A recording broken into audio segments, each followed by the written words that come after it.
Hello everyone, and welcome everybody to another conversation of the Altering Shifting Communing series presented by Call for Curators. I'm Ilaria Conti, the curator of the series, and I'm here today with Paul Barsch. Hello, Paul, and thank you very much for being here.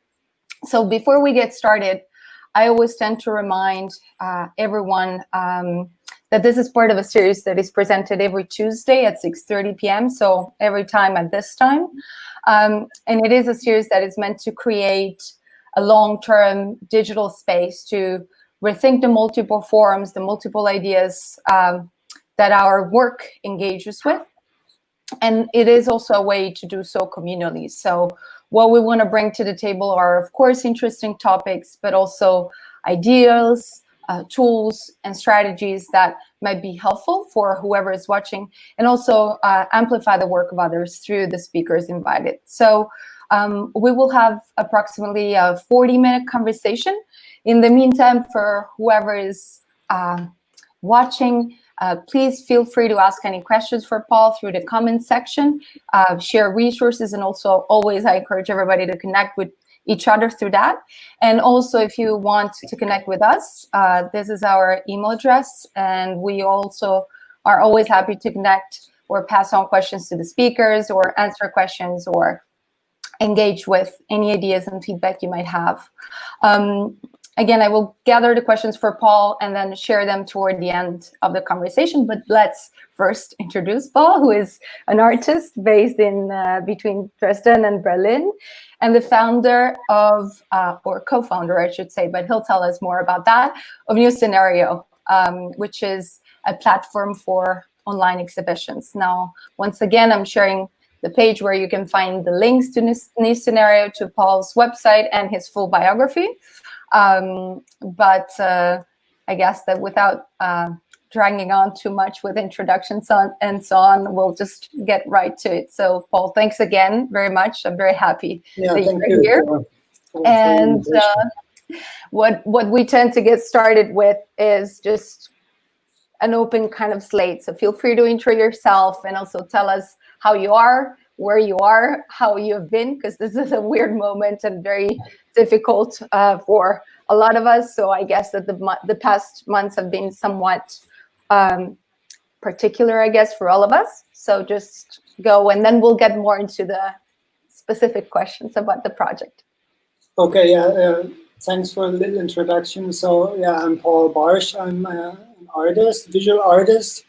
Not really like a curator, but I do a lot of also curatorial projects. And right now I'm in Cologne, and yeah, pretty much stayed this whole like Corona thing here in Cologne, like at home, kind of, yeah, doing things, yeah.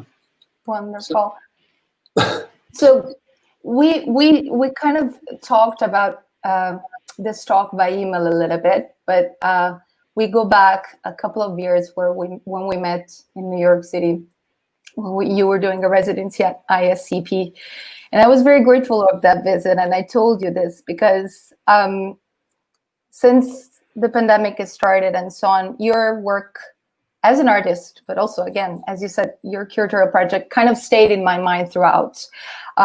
Because, of course, inevitably, because of the pandemic, we have all seen many different attempts at moving exhibitions somehow to the digital realm, right, over the last few months. And I think that your practice is a very, very interesting lens through which to multiply these perspectives of what exhibiting online might mean.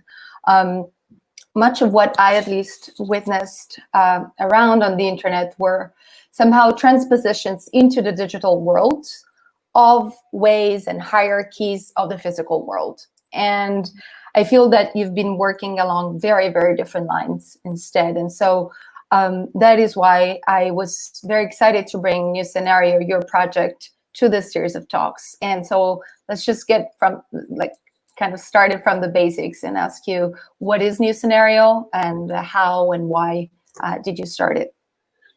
Yeah. So New Scenario is kind of like a platform for online exhibition. and it's a curatorial kind of art project in that sense that I started with a friend of mine, Tilman Hornig, in 2015. And we do online exhibitions, or like we we create physical exhibitions that are documented and then presented online, and online only in the most case. So there's no physical access to the exhibition, with some exceptions. Yes. But most of the exhibitions, you can only see on the platform, through the platform. I have to apologize. Right now, we closed the platform due to the pandemics also, so you cannot really see much now on it. But usually it's like freely accessible, and everybody can go onto it and watch the projects usually. So, and it's going to be open soon again, I think again. But I'm going to show you some images later from the project, so you get a sense, what we did. And so New Scenario is shut down because of COVID right now. So I'm very happy that this is an opportunity to show what is there when sort of in other moments, in other circumstances. And yes, I thought it would be nice to just dive right into some of the key projects of New Scenario, if you can guide us through them, and also guide us a little bit through the behind the scene processes. So you were talking now a bit about how you set them up and sort of what is the kind of arc of development of these projects. So to just get to understand better what the projects are, how they come about, and also, again, very importantly, how you negotiate this relationship, right, between the projects, the physical world in which they happen, and then the digital world in which they are ultimately presented. Yeah, probably I should share the screen, right? And yes, then feel free, like also you to ask questions. I prepared a little bit, like some of the images from the exhibitions, and they work differently, like the way I made them in a kind of slideshow right now. But usually they are like websites where you have a certain also narrative or way to kind of access the work. So this is not possible here, but it would be helpful if you ask some question about it. And you saw it kind of when it works, right? Yes. So let me try and share the screen. So it started in 2015. Tilman Hornig and me, we had an idea for exhibition inside of a limousine, like in this really special place of like a stretch limousine, this kind of weird space, kind of that everybody kind of knows, but nobody really enters ever, and that has also this kind of myth about it, and all this kind of strange things that you relate with this kind of spaces. And we thought maybe it's nice to do an exhibition in that environment, kind of, also in terms of the look of the space also. And we worked on this exhibition, curated with another friend, Burkhard Beschow, a Berlin-based artist, and invited some artists and curated some works. And then we did this show. And while doing the show, we also, because it was not a normal space, like a gallery space or something like that, there was no way of doing an opening or something like that. And in the process, we thought it's maybe interesting if we kind of like leave out the physical aspect of like accessing an exhibition. And then, we created a platform to kind of present it on in that time. And I think because of the space, or of the limousine, people also got confused in the beginning, and it kind of created some kind of tension or attention. And which led to a lot of visitors on the platform when we launched it in January 2015. And that made us also like start the project and develop it further also, because we saw, oh, it's a great, so many people like seeing this, and we ultimately had like a lot of other ideas how this could be, like, because in this space you're not like really restricted to like a physicality or something. So, and yeah, so let me show. So this was the interior of the limousine. We called the show Crash. And yeah, then when you go on the website, it opens up with this like interior shot, and then the names of the artist appears, and then through the names of the artist you can access the works. So for example, this is a work by Anne Fellner, a painting that of course is bigger than the space really. So it's presented in a certain way. Normally it's like it's like a portrait format normally, but it was impossible to get it in the space like this. So there's physical restrictions as well. Then different works by different artists from that we found interesting, or that like were willing to like work with us on this project. And yeah, so what I find very interesting is that there's like for this, you guys kind of hit the ground running with this first project because you chose, willingly or not, I don't know, this is, I guess, a question for you, kind of a high production value type of image, right? Like this idea of the limo, which is already kind of very fancy, and then this very detailed imaging, like, I guess it was somehow a direction that you chose from the beginning, right? The images are very accurate, very beautiful quality and resolution. It really allows you to look at the work, but also it objectifies the work, because it's as if it's something, like forgotten in a car, like you would forget your keys or your lighter or something like that, after a party in a limo or something like that. Yeah. So I wanted to know also in your conversations with these artists, how you were shaping the vision of what this thing could look like, because I'm very interested in the jump, and we'll go back to it. Like I will poke you more on this, but just to get started, like you are making this jump. That is a huge jump. It's, yes, a change of physical space, but it's also a change of the way in which you think about the experience of what an exhibition can be, right? And then beyond that, there's this, I guess, conversation, negotiation with the artists of, okay, if your work is not perfectly exhibited on a wall of a white box, then what does it become as an object in the world? For instance, if it's abandoned in the back seat of a limousine. So I was curious also about sort of the process and the anecdotes and the conversations you guys had among yourself, but also with the artists for a project like this. Yeah, I think a lot of things were also like unclear before. Like we kind of knew this is of the image potential of the space, kind of this like visuality. We were aware of that, and that's why we chose this space also. But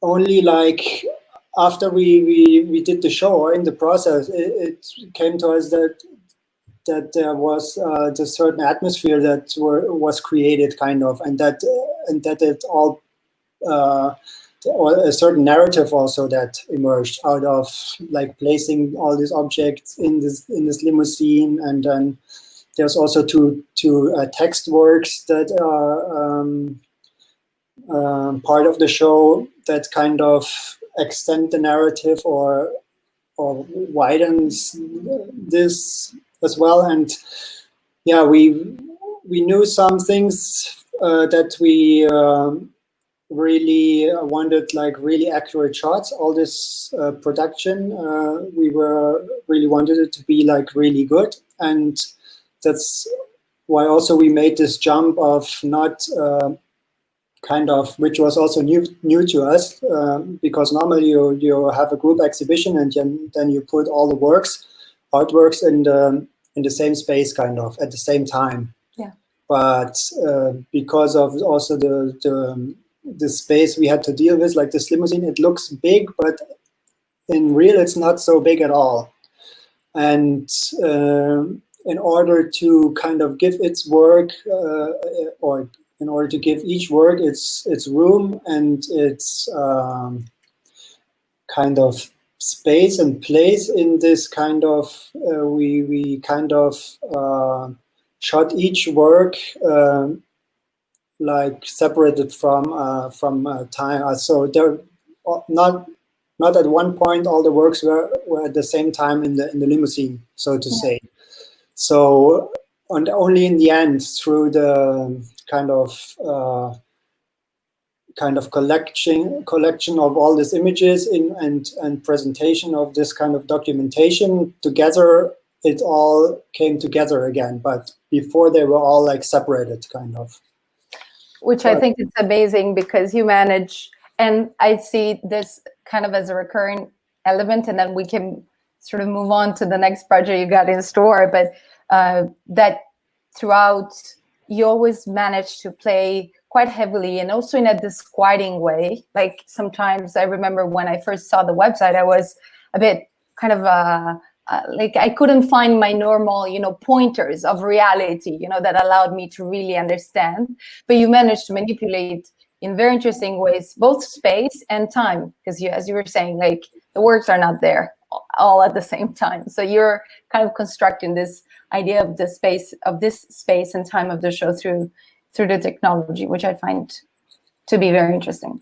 Yeah, we also kind of sort of the project was of or we wanted it to have this kind of cinematic feel also, because it was also inspired, of course, by this Cosmopolis, by this movie that mostly takes place inside this limousine. So, yeah, because of that, I think we also try to get, but already the space gives this kind of atmosphere. So it was, a lot of things just came together and decision had to made because of the space. And so it was all like informing each other kind of, and we made some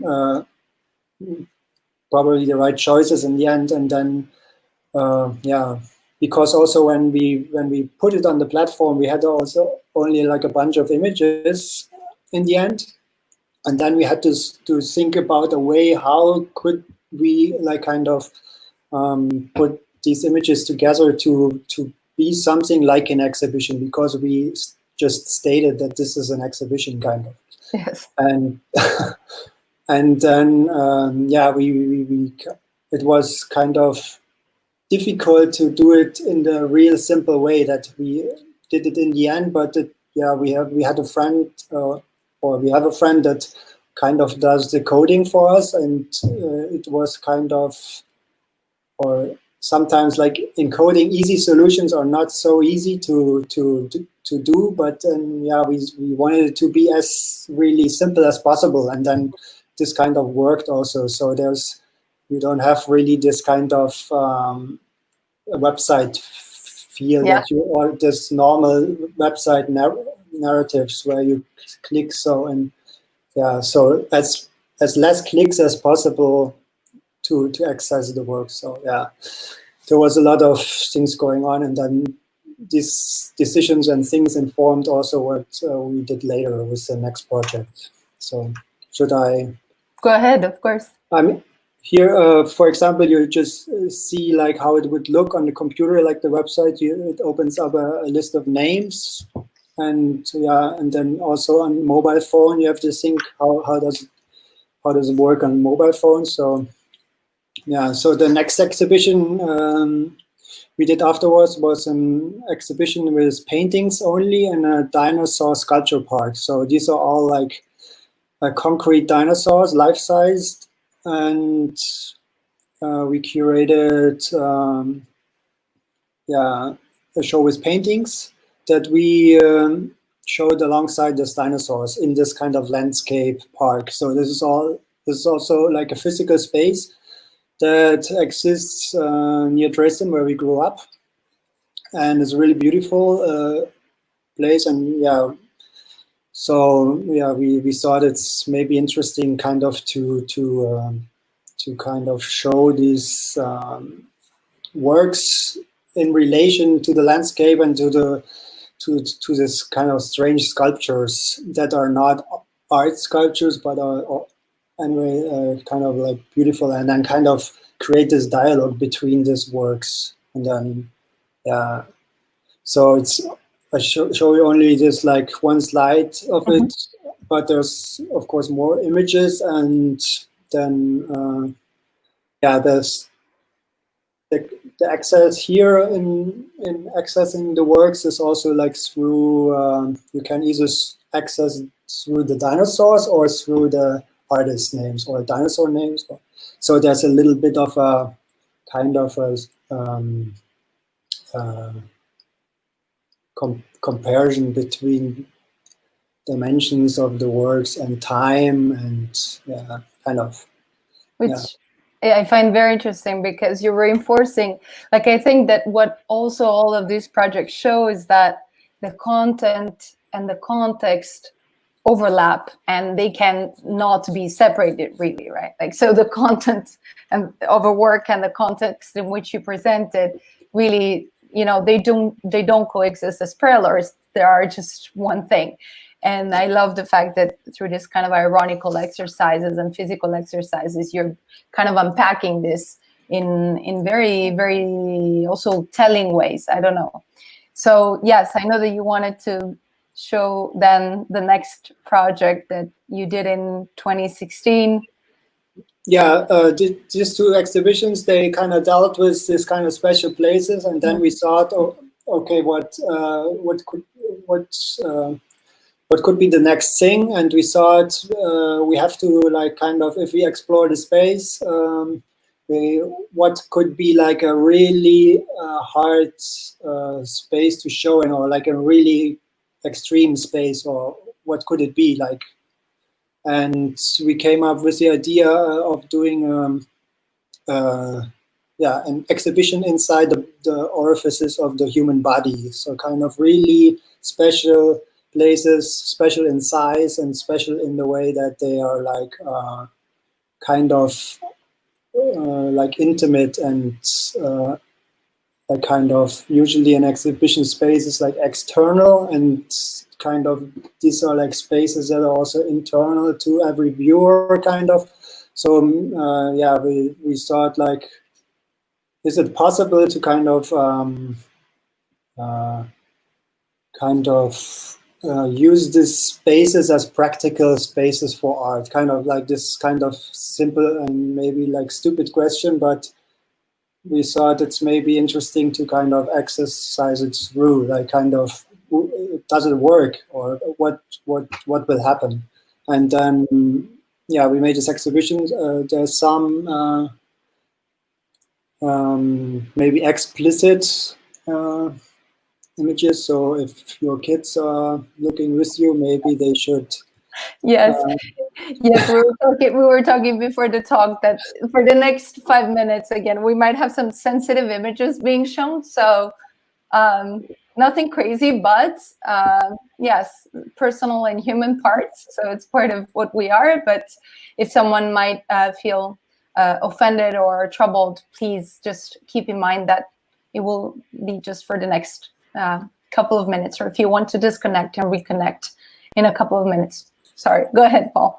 Yeah, so again, like in the other websites, the images are like screened full screen on the website, and in this slide, I just put together some of the images like next to each other. Normally, you would see one image at a time and click through all these images like after each other. And Paul, do you want to, for instance, talk to us? Because the people who saw sort of the announcement and all of this talk saw, for instance, this image that you have on, I guess, my right. I don't know if the screen share flips it, but is the work you showed as part of this exhibition.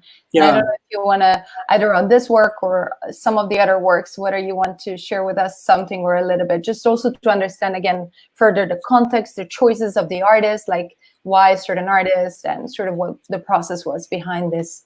Yeah.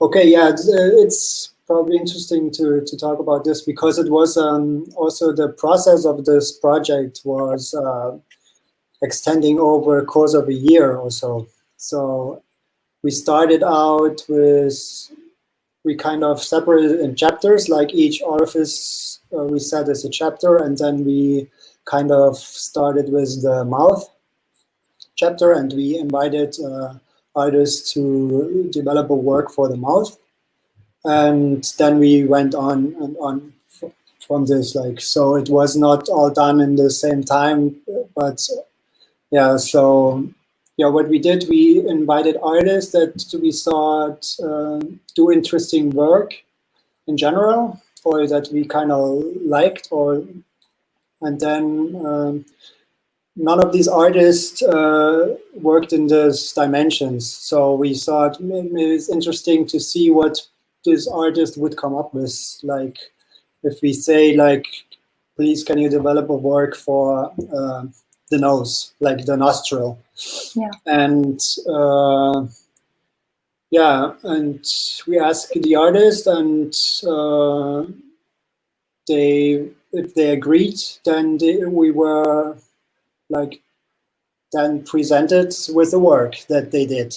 So in this kind of parameters. So and then we got the works, and then we had to kind of deal with the work. So the process usually is like we get the works from the artist, and then we take care of the documentation. So because you also asked earlier, how is the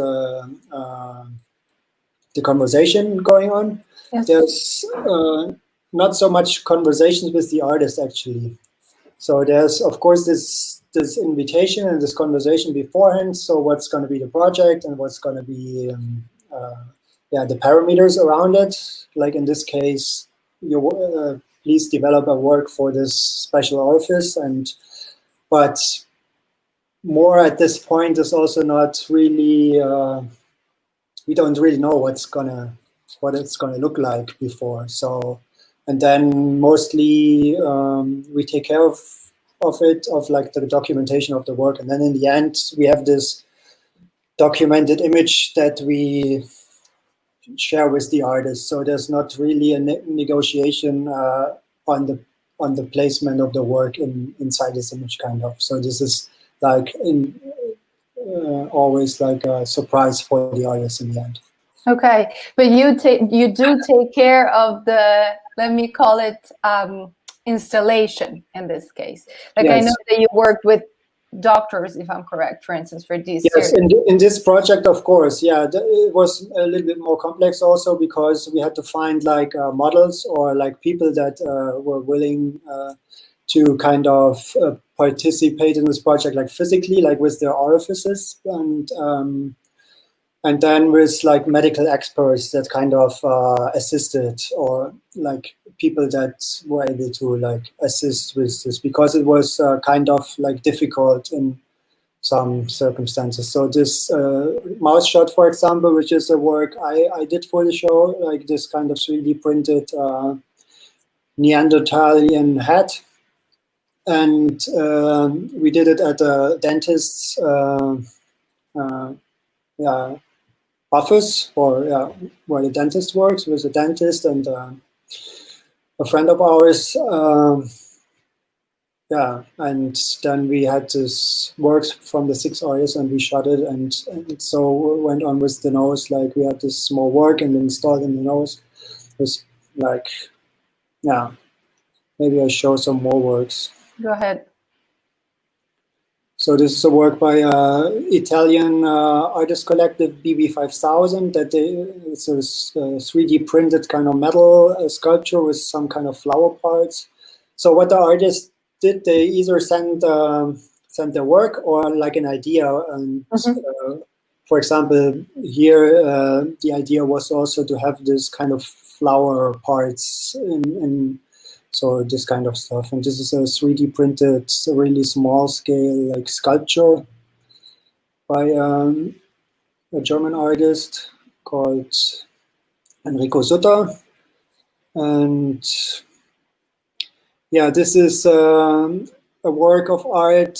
The work of art is the liquid that the New York-based artist Son Raspet developed as an ear cleaning liquid.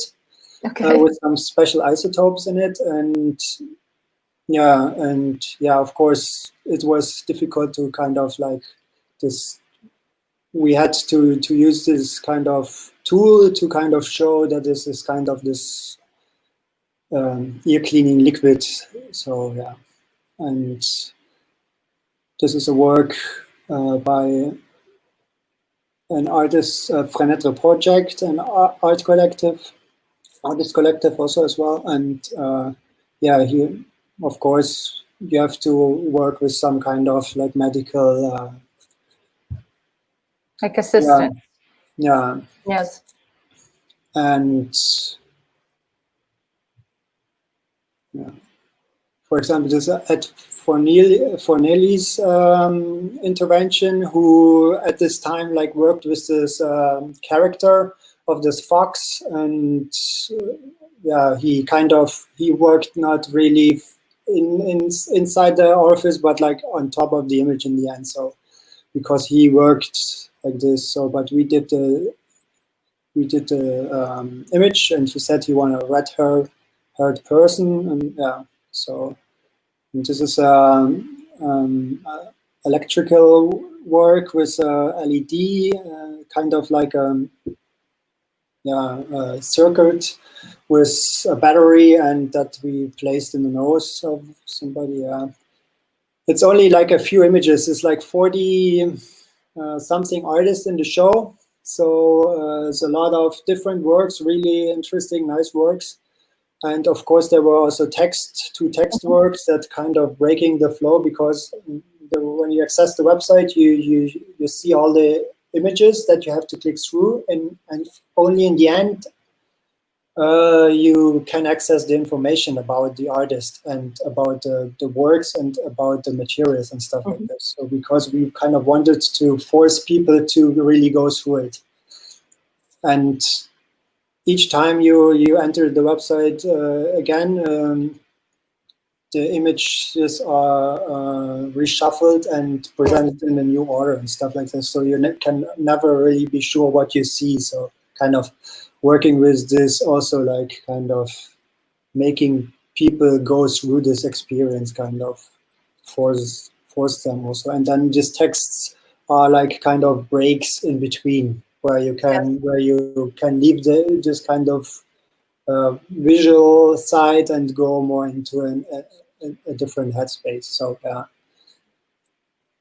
Which I still remember sort of the feeling of when I first saw it, like this break of a very personal intimacy somehow, but at the same time sort of like, yeah, it felt a little bit like something strong on my body. At the same time, it really made me aware of sort of this multi-sensory dimensions, like how the body can be fully invested also through visuality in what kind of, as I said before, an eerie experience of an exhibition could be, I see. So it felt like very powerful. I know that I promised that we would save questions for last, but one very interesting one came in.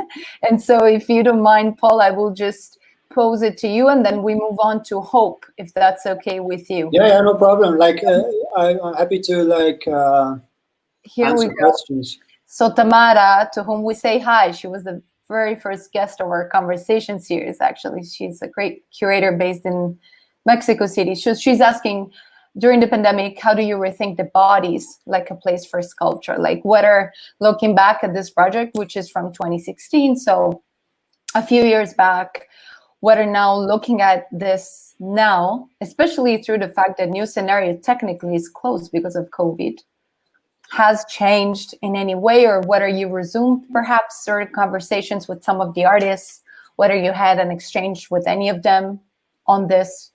I don't know. It's on the situation, and in terms of I did not really think about it compared to the exhibition, to be honest, or to this exhibition, because it's kind of like the project is over, kind of. So we did it in 2016, and it was kind of like an experiment also, because it was not clear if it works at all. Like we had this idea, but we didn't know is it even possible, like to kind of really execute it. And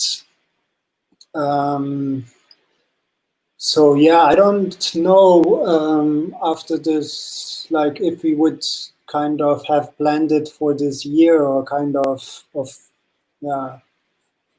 I don't know. It's a hard question. If I would do it again, I would not do it again because it's already done, kind of. But I don't know. It's the body is kind of like a difficult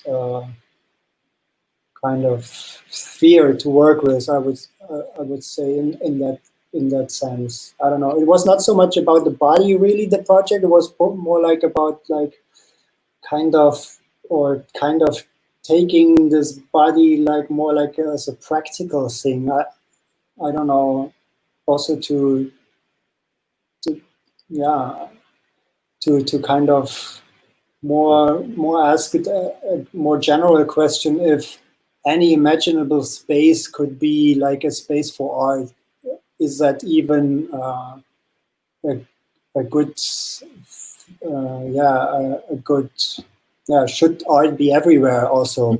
Kind of, should the body be a place for art? Like that's also part of the question. If kind of, because the body is already like a thing that is kind of has to bear a lot of all of the human struggles and stuff like this. So it's the body is always the thing, and then why also kind of put this I don't know. I think it's great, and it's an important reminder that of the fact that it's a super contested terrain, and if we follow the sort of mainstream logic of contemporary art, I think that your question of whether art should be everywhere starts to speak in a very different way after you've seen a project like this. So I think that it's a question that it's quite still urgent and valid and standing, like 4 years after this project. Definitely. I would say like art can be everywhere, kind of. You could always put art somewhere, and you would always find a way. And that's also like kind of what we try to kind of like negotiate. That's a great term. But the other question is, does it have to be like everywhere? It's also a valid question in that point. But we try to kind of like try navigating this terrain of where could it go, and in this kind of sense, when you kind of present it online and leave the physical world and put it more like in this kind of in this other like digital realm, like then there's even more possibilities to kind of put art into different narratives, and then maybe there it's kind of a different thing also, because Great. Sorry, we sidetracked you, but let's get back to Hope. Yes. So after the Body Host project that was presented in 2016 at also in the Berlin Biennale, in the 9th Berlin Biennale, it was part of this online part of the Biennale also. Then for a long time, or for almost 1 year, we kind of worked on a new project called Hope. And this was taking the visual or the kind of experience a little bit further, in a way that we got invited by a technical university to do something in their like exhibition space. But we thought in a usual exhibition space, that's nothing what we do, and we kind of thought, let's do something in this like entire university kind of, and use the university and all this as a space, and then kind of to make it even more interesting or weird, we kind of apply the narrative of like a zombie outbreak infection onto this kind of setting, and then take this as a setting for a group exhibition. Okay.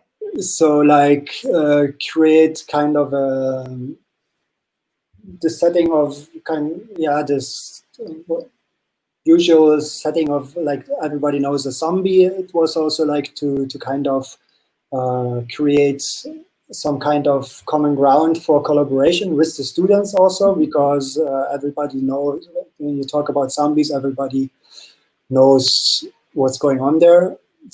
And yeah, we kind of created this narrative that is like this whole campus there is infected by a kind of zombie threat, which is by this pandemic. In this way, it was kind of a little bit forecasting, maybe some kind of chaos. But and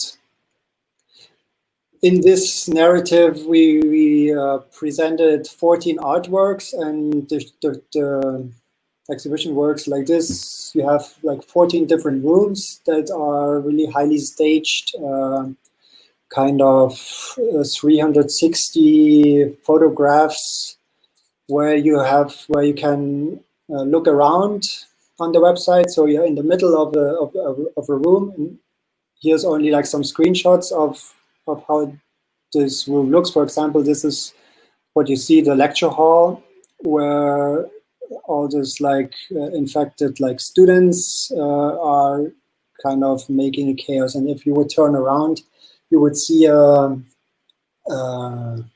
work by the artist Daniel Keller, who developed a chalkboard image for the. So, and in this kind of sense, in every room you can find an artwork and access the artwork.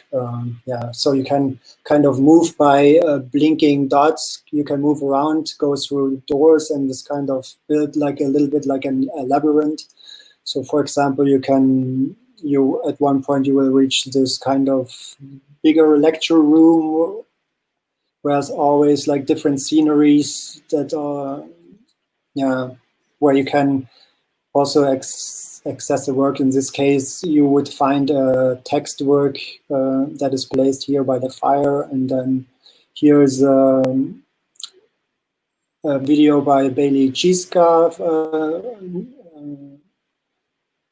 Chicago-based artist that made a video based on also this kind of theme of the show. So she kind of intervened also kind of into the show. So she's in a toilet room, and the video plays with this as well a little bit. And yeah, in this kind of laboratory, physicist laboratory, you would, for example, here you could, is a work that you only see like parts of it, but you could then like click on it and like enter the work and see it from different angles and stuff like this, and also see what's going on in the room. So there's a lot of things going on. It's like kind of, this is like a high voltage like laboratory of the university, and you're kind of inside a cage kind of situation. There's a sculpture by Niklas Pelzer, a German artist, that is installed here. And if you would turn around, there's also like a little office windows that has more works by him. And here you see my mouse actually? Yes, we can. Oh, okay, cool. Because here's like, it's a screenshot, and you see a little bit of this, this blinking dots where you could like, and then you know, okay, I can go on here, and you would enter like a new room. So there's this library, so we kind of try to make also a universal experience of this kind of like university, kind of like having all this like spaces that are in every university, like the library, you have lecture halls, you have copy rooms, and this kind of rooms. You have other lecture halls, which is in this case more kind of like a lazaret situation where they're kind of survivors of this are, and you can find their video work here in this kind of situation. And like you have this strange in-between places of universities, and yeah, and there's, yeah. When we were going through it again for the first time, I remember quite well the feeling, because it felt like a little bit, as you were saying, a bit of a cinematic experience because of its heavy artificiality. But also now that I look at it over and over again, it really feels also like a video game. Like it has that kind of tunnel of experience that guides you through. And what I found to be interesting in this is the fact that, as I said before, it really makes you conscious of your point, if we want to call it that way, of observation. Like the fact that in trying to articulate these exhibitions, you're not trying to replicate the neutrality of the experience of the white space, right? But instead, the sort of, and I was writing this to you as we were prepping for this talk, like the technical gaze is so strongly present, like you feel it, no? This kind of filter between whoever's watching and then the work. The work is just sort of a part of a much bigger thing. And the whole thing is mediated by this technical gaze. It feels to me that it produces a lot of additional layers of meaning. Like it complicates a lot the experience. And again, kind of shows the complexity of the experience of watching and of looking that in a white box gallery space you wouldn't have, or if you had a website where you just scroll through images or you scroll through YouTube videos, you wouldn't be able to have that. So once again, I was wondering about how you articulate like that, like the relationship between this hyper technical dimension of the experience, and at the same time also like the placement of the works and the relationship of meaning, of sense that you create through this process, you know? Yeah, I think in this project, it's really like complex things going on. So, for example, speaking of the gaze, we made like, or tried to make like, let everybody that you encounter in the exhibition like look at you. So all the eyes are on you. So you're always in the middle, and there's this. And of course, you see it's all staged, and it's also made in a way that is not feels so real, but more like kind of like a theater kind of situation also. But then at the same time, everybody's looking at you kind of, and then yeah, you are in this situation where you kind of also get lost in this place, because you never really know where you came from and where you go, because all this. It's kind of like, yeah, there's no plan. You kind of end up in the same rooms again, and then you don't know how to get back to the other room because there's no really coming back. And then, yeah, we kind of tried to kind of complicate this experience very much. Yes. So, and then also to kind of then put again also the focus on the works in a way, because they are in the middle of all this chaos, but then once you kind of navigate through, and then you have to really search for the works, and then you kind of also look at the works in a different way probably than you just click through like another like viewing room or something, because the work is there and okay. But here you really have to find it, and you really with so much other stuff going on, you kind of, it kind of works.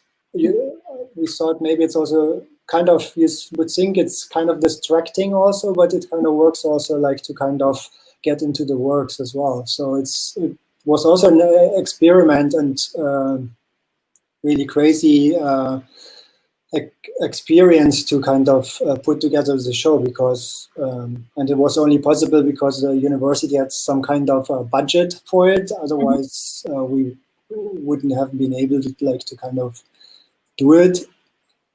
And yeah, it was a crazy experience. But yeah, it's kind of like a computer game in a way. Yeah. Maybe. It is a bit of a video game. And I must say that when as I see the images now, of course they are representative, but they don't make justice, I think, to the level of kind of making connections and producing a certain type of image, a certain type of physical and mental experience, you know, for this. Like the static image of the PDF doesn't inevitably make justice to what is actually on the website. So I hope that the website will be up and running again very soon. You know, that's, that's I guess my. Yeah. And did you have any other exhibitions or projects that you wanted to show us through the images? I can after this we did. It's only 2 projects. I just speak about it like really fast. So because of this like really visual elaborate project, Hope, we thought we cannot like kind of replicate this in the next show. And the show we did after, also that we worked on when we met in New York, yes, is a show that is only like presenting like texts in a way, or writing. So we kind of produced a video of the show is called Cameron Nicole is Chloe Sevigny is Bruce Nauman. So this actor Cameron Nicole, she's kind of reenacting a Bruce Nauman's performance in the setting in New York, and it's a video where she plays a note on like this Bruce Nauman work, but it's not really this Bruce Nauman work. It's just kind of really broadly reenactment, and then she has this kind of thing. So we have this video, we made this video, and we presented, or we sent the video to 8 writers, and with nothing, no information about it, and then they should develop a text, kind of whatever they wanted, maybe take some kind of triggers from the video, and in the end you can, it's a reading show kind of. We kind of try to kind of also present the text as kind of artworks that are, and then yeah, you have to read, and it's really nice, interesting text, and you kind of have this video that is like a little bit transparent under the text. You can still see it, you can hear it. There's this sound, and so this is what we did afterwards, to kind of scale it a little bit back again, and to kind of also like put the focus on something totally else, and then avoid a certain aesthetic. So, and after this, we did a project that was called Whiteout, and it's a virtual reality project that we developed together, or was produced by a Düsseldorf German museum, and was presented on their like virtual reality systems. And the show is, you have a infinite white space that you enter through your like VR like headset. Like actually you were in a dark room where you sit, and then you have this VR, and in this white space there were 3 performances going on that you could go to. So you had to kind of, you saw them on the horizon, you had to kind of go there, and then you could watch the performance in real performances like happening, and you could move between these 3 performances, about 10 minutes long. Maria Hasabi, performer artist, did a performance, and Christian Falsnas and Babene Fiazzi, and Ghanaian artist, did a really nice performance.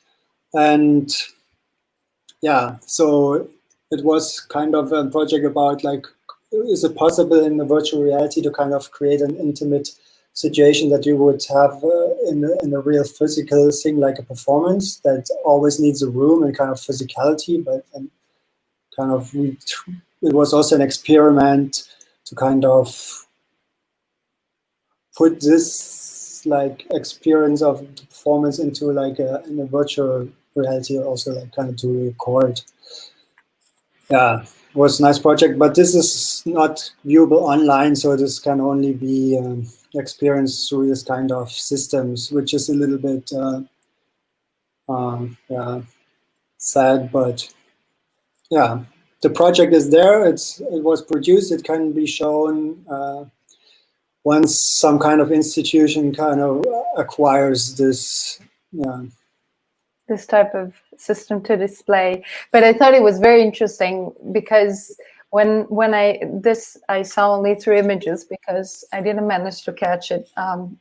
But then I realized how, I mean, it was kind of stretching the logic of the online platform for exhibition to its kind of extreme, right? To the extreme point of the spectrum, like this infinite white space, which is of course only existing in the digital realm, right? That could be somehow. Yeah, it's not possible to replicate in the physical world. It was like a way to like kind of negating kind of the space at all, kind of in a way. Like also has of course its cinematic references. Just like famous George Lucas, his first movie has this kind of space. But yeah, what happens if art could happen in such a space, like in the most extreme white cube in that sense? Yeah. Which I find to be very, very interesting. Now, we are about kind of almost running out of time, but what I wanted to ask you, and I encourage everyone who has any questions for Paul to just ask their questions. Someone very kindly just told me that there's been an issue with this live stream on YouTube. So we're streaming on Facebook. I guess that's where we might get some questions. But if anybody has any, please feel free to share. But that I wanted to kind of get you to talk to us for a minute about this, I guess this question, this eternal question of the artist and the curator, right? Because when I invited you and I explained to you that it was a curatorial series, you told me, okay, Larry, I'm happy to, but I'm no curator. And I thought it was very interesting because we see more and more artists doing curatorial work, right? But I feel that in the case of New Scenario, the line is really blurry. It's a very fine line for you to walk, because it could also be argued. We saw that, for instance, some of your work is part of the exhibition, so it could be argued that is also part of your artistic practice, right? So I'm not even sure this division is strictly necessary between artist and curator, but I just wanted to ask you how you navigate somehow this blurriness when you talk about New Scenario, because now we were talking about the projects and less somehow about not your role in it, but yes, how you approach at least your role in it, because you're one of the artists sometimes, but you're we could say a curator. So how do you walk that fine line, and does it matter to you anyway? And if not, to be honest, not really. We don't really think about it. It's more like we kind of approach all this project like as like me and Tillman and also the collaborators that we work with, more like in terms of more like as if we would do like art, like an artwork. So there's certain questions you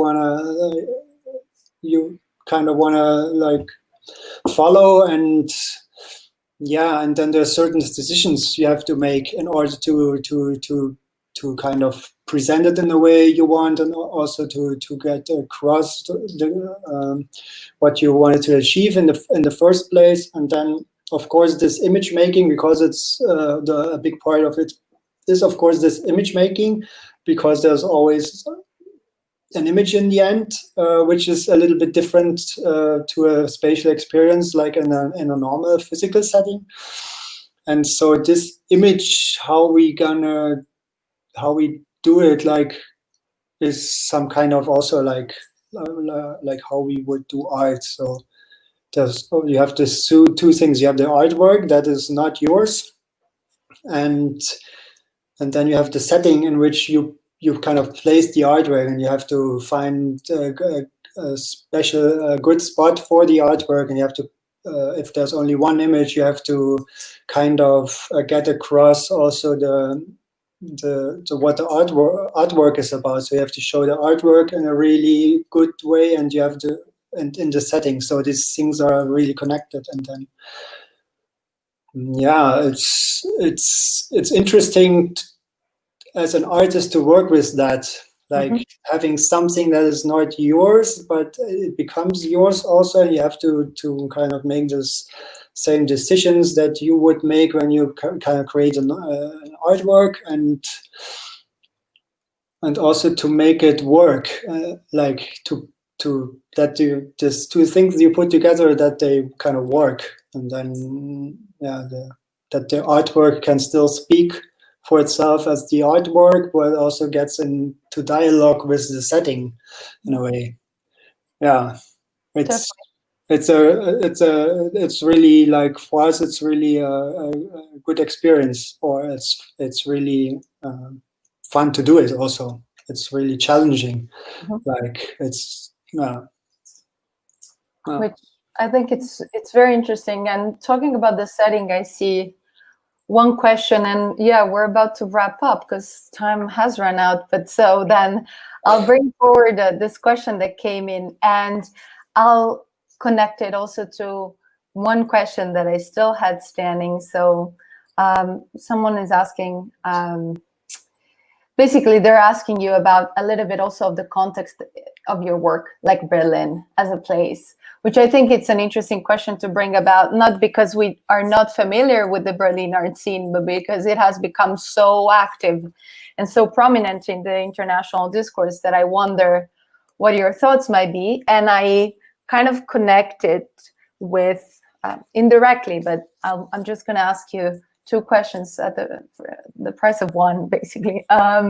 Whether you feel that having worked on New Scenario for a few years now, you see, or you have been looking at other similar projects or interesting projects that are popping up. Because again, I think the New Scenario is a very interesting answer to the question of, and here we go, let's just put the link for future reference. So it's an interesting answer to the question of online exhibitions and the multiplicity of this type of practice. But I was wondering whether you have seen or witnessed any other project that might be interesting for someone who's interested in looking further into that.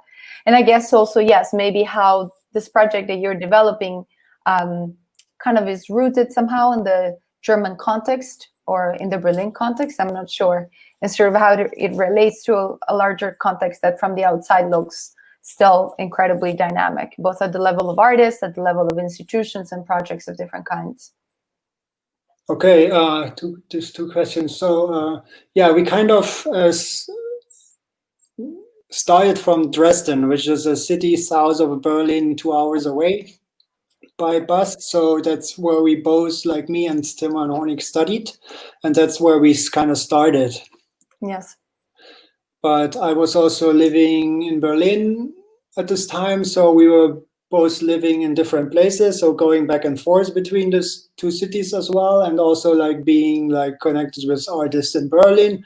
But we were not so much involved in this like in this art scene in Berlin in the way like that other people were like.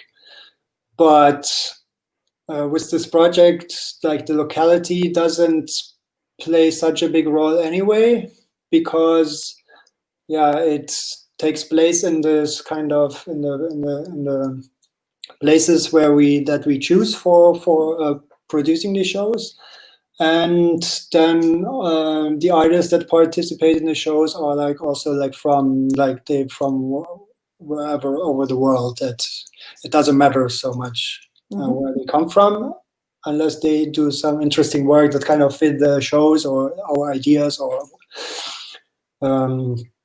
yeah. So it's yeah, that was the one question with Berlin. I don't know if art scene wise, it's Berlin is also like becoming a different city because rents are getting up and stuff like this. It's usual like tragedy, but yeah, I don't know. I haven't been in Berlin for quite a while, so yeah. So And yes.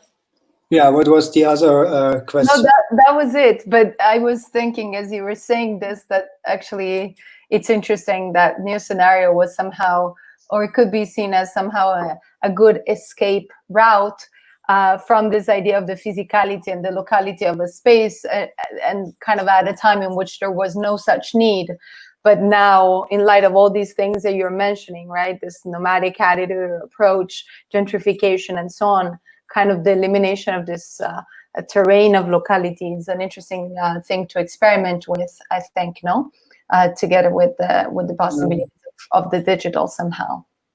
So, I mean, we kind of try to kind of explore because, of course, when there's no locality or really, and if your only way to show your work or to do an exhibition and you can only present it online, then you have, because it's a different space, and then you have we kind of try to explore what can be done, like how could this be done, like could the documentation be an exhibition, could the exhibition be something else than you usually have in this like kind of space-based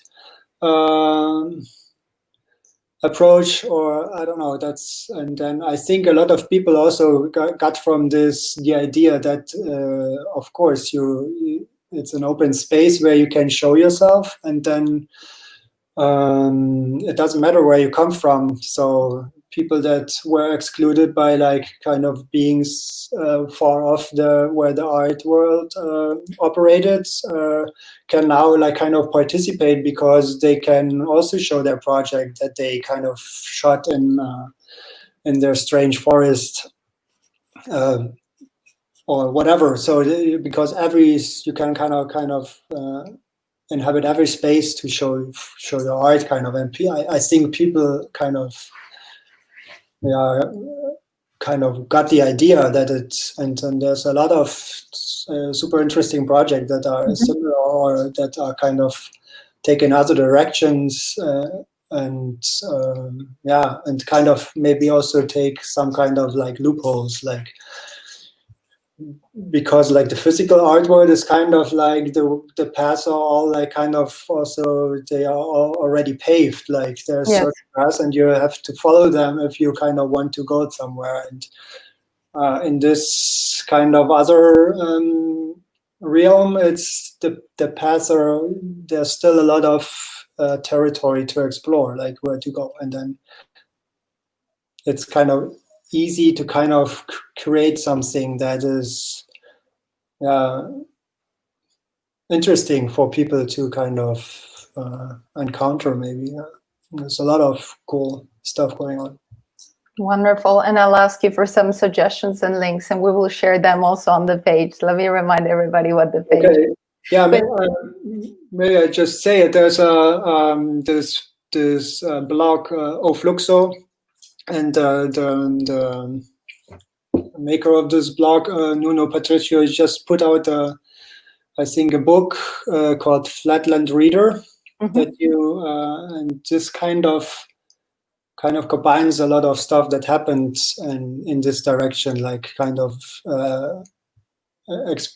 or kind of brings together all this, like kind of a lot of this interesting projects on this kind of showing off-site, showing of white cube kind of. So it's I think an interesting path to follow, or like other blogs that kind of also like show these projects. like Svetnik or AQNB, or there's a lot of these. That's great. Paul, thank you so much. I really, really appreciate your time and sharing also what you've done and your knowledge with us.